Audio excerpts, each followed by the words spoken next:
Hello, welcome to the turntable class with GB Audio. Today I'm looking at a dual CS-504. One of the issues that can affect these turntables is the phono leads that come pre-attached. They're a bit flimsy and prone to tarnishing, as you can see here. So we're getting very poor contacts on some of these. The sound's cutting in and out, partly due to the poor metal on the phono plugs and partly due to the thin cable getting flexed.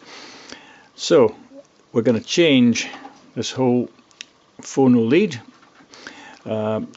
There's basically two options. We can change it with something very similar gauge, or what I'm going to do today is change it for something substantially better, like these heavy duty dual screened cables with heavy duty gold phono plugs. That's the job. First thing we're going to do before we open up the deck is to remove the power source so that it's safe to work. So to get into there, what we need to do is loosen off the transit screws so that they can wobble, and by pushing the screw at an angle, you push the head forward, the base of the screw goes further back and it unhooks from behind its housing.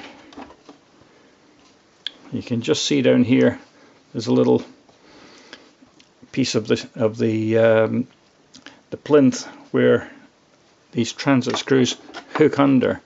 So if we pull this one again to the side, it'll be able to unhook itself. There we are, that's two done, and the third one at the back. Okay, now once we've got it like this, we can see that there are springs in each of the corners on these little metal holders, and what they do, just make sure the back of the arm is clear from any obstruction. What we can see now are these holes where the metal catchers go, and there's the underneath of the transit screw, which has got a big metal washer that hooks under these parts here to keep it steady for transit. It's useful to know how to get in there.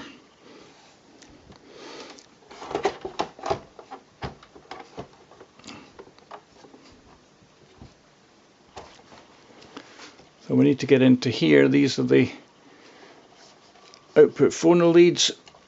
They go into a connection plate underneath this metal box. It's a simple matter of loosening off that flathead screw, and then the box slides up towards the spindle and just comes off.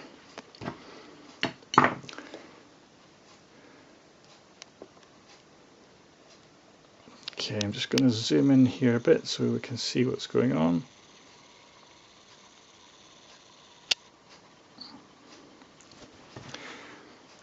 So here we've got the tone arm wires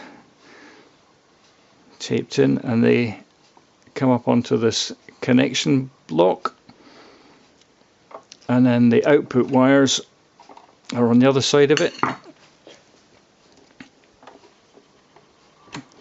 These are crimp connections, so we can just pull these off.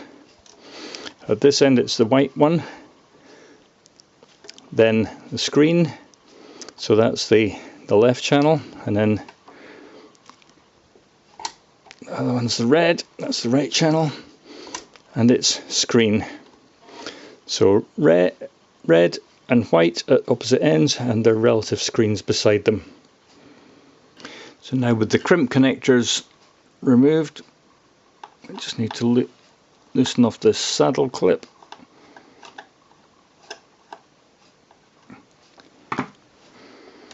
We can unhook it, and the cable is now clear for removal.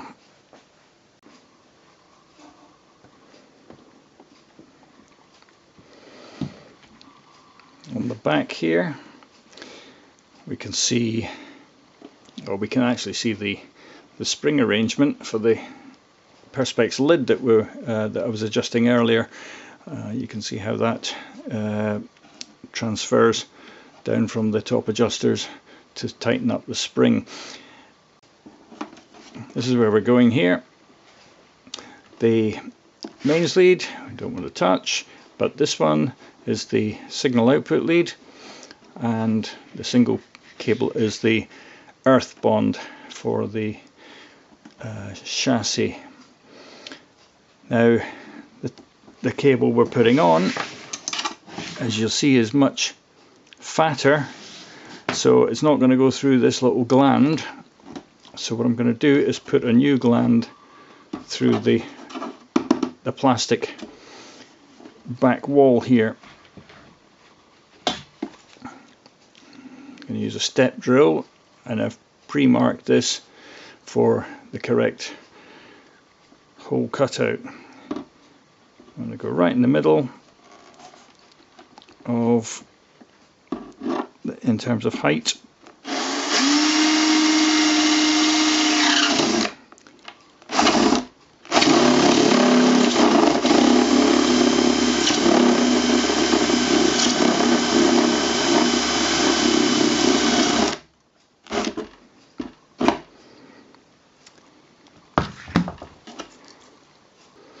Before I get too far, just want to check.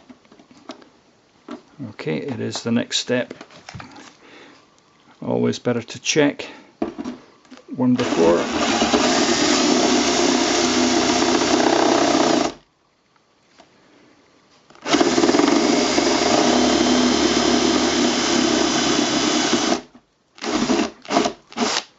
That's it. Should be through there. We can put a nice chunky gland on there that will take the bigger cable.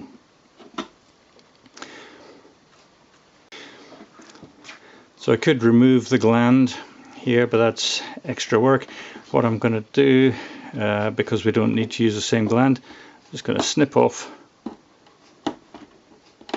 cable neatly on the outside, and it'll be flush. There we go, and we can leave the earth cable coming out there. Right, let's go back inside and fit the gland. Okay, now we've got the chassis open again. You can see the loose phono lead there. I'm just going to snip that off at the back of the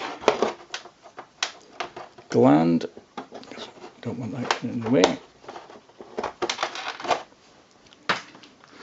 There we go. So that's still finished nice and neat.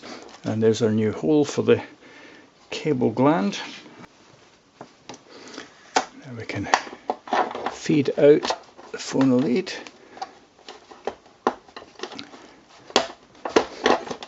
Try getting the second cable out. There we go.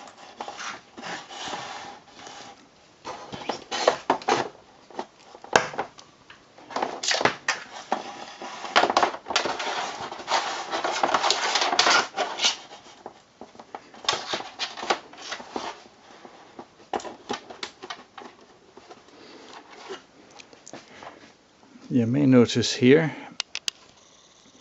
that I'm fitting the gland inside out.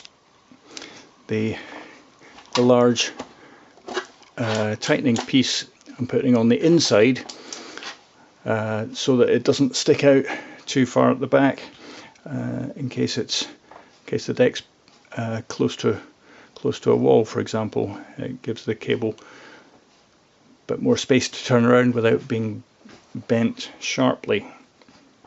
So then we just put the locking nut on the back and tighten that up. So with the gland fitted, we can fit the phono lead. I haven't tightened up the cable end of the gland, so we can draw through a bit of extra cable to make it easier to fit on. So we'll put the crimped terminals back on.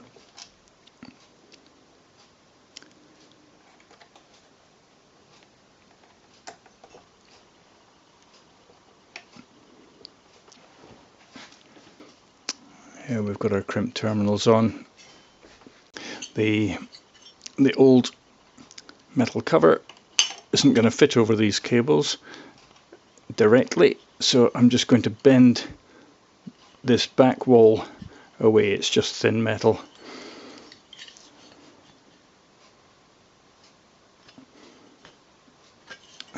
So there.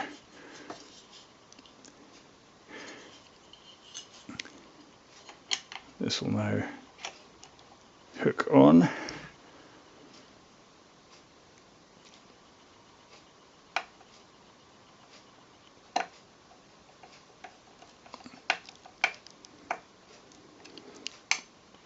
So cables are all screened. This isn't actually going to hook round under this clamp because the clamp's a bit small, but what I'll do is I'll loop the cable round and cable tie it on there, so it's got strain relief, allowing the chassis to float. So now we've got the cable dressed with a cable tie. Just clip off the spare, and that's the cable now ready to be tightened at the exit gland. Just before we put the chassis back down, I'll just draw your attention to this little micro switch here, which is what switches the motor on and off when the arm moves across. Sometimes if the motor won't move, it's not a dead motor necessarily, it's more likely the micro switch there, which may just need a clean. So there's an access screw there, and that plastic cover just comes off and the switch can be cleaned. Thanks for watching. If you found this tutorial helpful, please subscribe to our channel down below, and if you've any comments, put them in the box down below. Good luck with your own turntable.